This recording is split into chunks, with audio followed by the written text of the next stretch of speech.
Hello guys, how's it going? This is Mark here, aka the Real Player, and today I'll be doing something different rather than the gaming content I put up every day. This is going to be a tutorial video on how I make my thumbnails. And since I'm a gamer, and particularly a FIFA 14 gamer, this is going to be emphasized on a FIFA 14 thumbnail. However, you can use these methods for any thumbnail. And firstly, the steps you'll be before you follow this tutorial, I'm not a professional TFX artist or whatever they call them. I'm just a rookie or an amateur person who's not really that good at editing. So these methods are the methods I'll be showing you are pretty easy in this tutorial. So it's a really easy tutorial, and the methods may be a bit long at times, but it's really easy to do. So this is the final result which you should get, and it looks pretty damn good. So I will be showing how to make a thumbnail like this. Okay, so firstly you will need a good software. Let me just close this first. So firstly you need a good software, and the software I'm using here is Photoshop. So once you've got a good software, you need to choose your resolution. Like in my case, most of my all of them are 720p. So these are the resolutions you need. So 1280 into 720. And also make sure that your resolution is set to 300 pixel by inch, because that's gonna increase your detail. I think I just created it. So alright, so once you got a good resolution, you need to find a good background. So for that, I already chose a background right here. I got it off Google. There's tons and tons of backgrounds on Google, so Google will be your best friend. So I got a Spanish flag. It seems to be pretty good with this thumbnail since it's about a Spanish squad. Okay, so once you've arranged that, a quick tip: just hold Ctrl+T while trying to once you got a background, you need to get a good texture, which makes my thumbnails really pop out. You just have to use Google, and while searching textures, just type in so and so, and make sure you have texture right next. So once you've got it all arranged up, just head over to the mid right section, and you'll find this list of options. If you just click on this tab right here, just head over to the fourth option which says multiply, and click on it. So you should get this. So next you need to click on fill, which is right below opacity, which is next to multiply. Click on fill and choose something between 70 to 80. So that's going to be a good number. It looks pretty good. Alright, so once you've done that, just hold shift and just click on all the layers you have right now, rasterize them. That will allow it to convert into a smart object actually.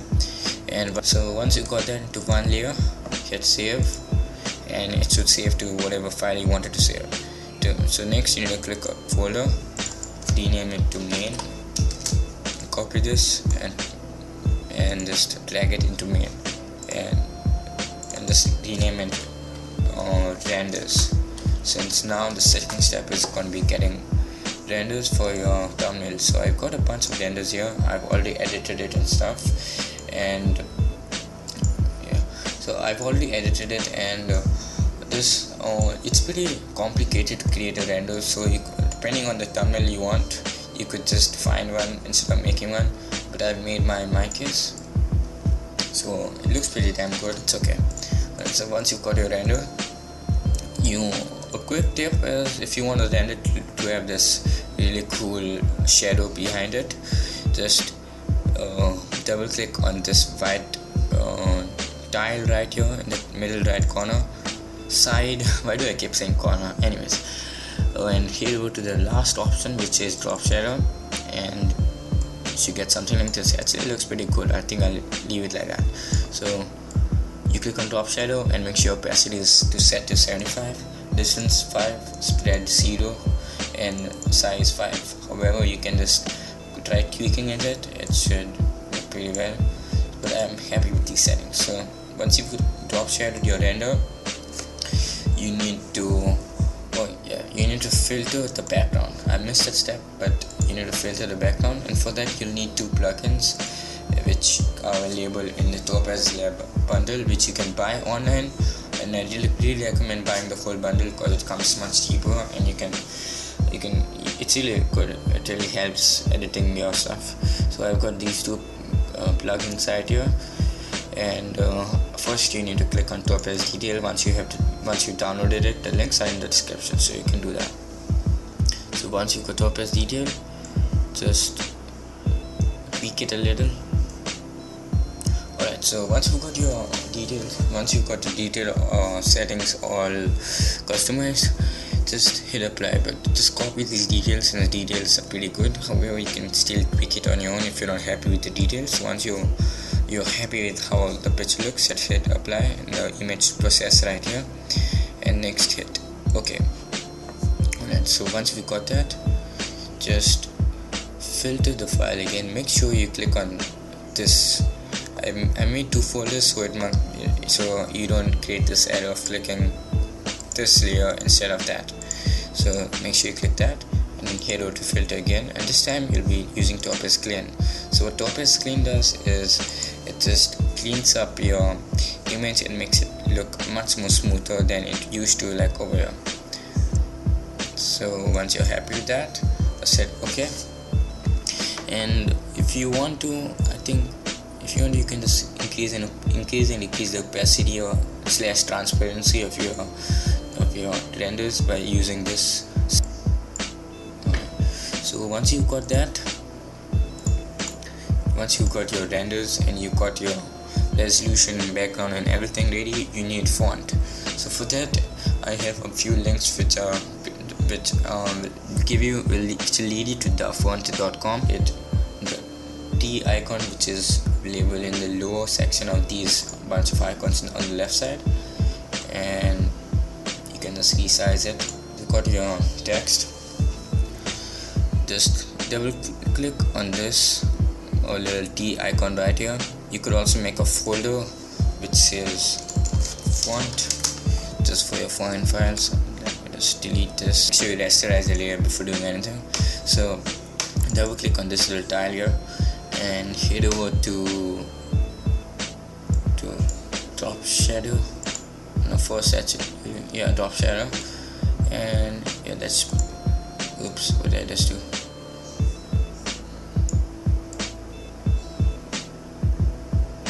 Once you're done customizing the drop shadow, head over to gradient overlay right here. Now you can get a lot of presets online, but I think I'm going to use this since it works pretty well with this tutorial, with this thumbnail. Customize it a little, scale it a little. I think I'm gonna go with this.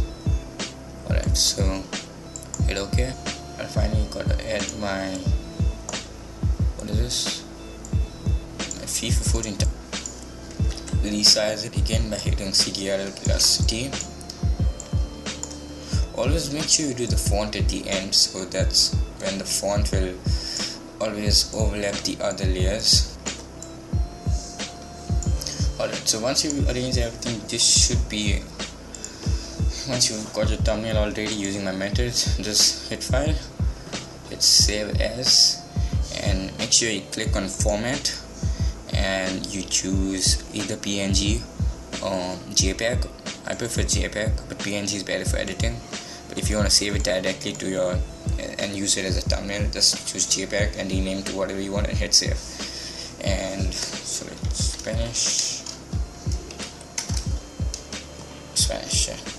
So, and you should get JPEG options right here. Basically, you just gotta choose the maximum quality. However, you'll get a much larger size, but it really won't be much. So this is what I got finally using all the methods, and it looks pretty damn good. And thumbnails are pretty important, so this is going to be a pretty important tutorial. So I think that's about everything about this tutorial now. and I hope you like this tutorial. And if you all have any more queries, then just leave a comment in the comment section. And do like this video if this video helped you learn something new. And if you want to suggest some more videos, then just comment in the comment section. Alright, so bye bye guys, I'll catch you later. And